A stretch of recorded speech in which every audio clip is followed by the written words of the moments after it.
What's up guys, this is Messi. Welcome to another video. In this video I want to solve this trigonometric equation, which is 2 sine squared theta plus sine squared 2 theta equals to 2, and I need to find out theta when it is between negative pi to pi.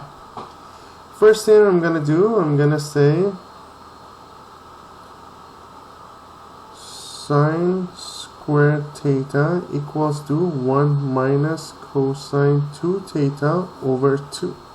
So it means that 2 sine squared theta equals to 1 minus cosine squared theta. That's squared theta. Actually cosine 2 theta.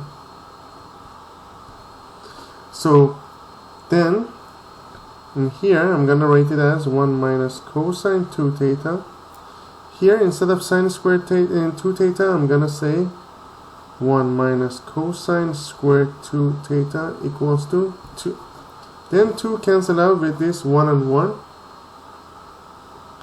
And then I'm gonna say a factor negative is gonna be cosine 2 theta equals to cosine 2 theta plus 1 equals to 0. So cosine 2 theta equals to 0, or cosine 2 theta equals to negative 1. If 2 theta equals to 0, it means that 2 theta is pi over 2 or 3 pi over 2 or negative pi over 2.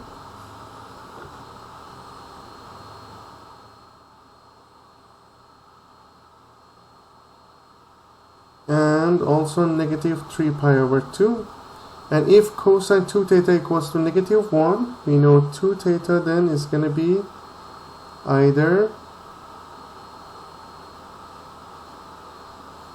pi or negative pi.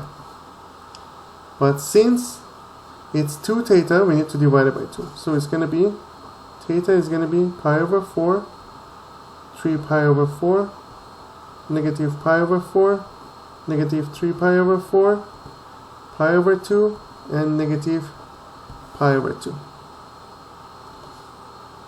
So the answer is going to be plus minus pi over 4, plus minus 3 pi over 4, and plus minus pi over 2. So these are going to be the 6 answers to this question. I hope you enjoyed this video. Please leave me a comment if you have any question. Thank you for watching and have a great day.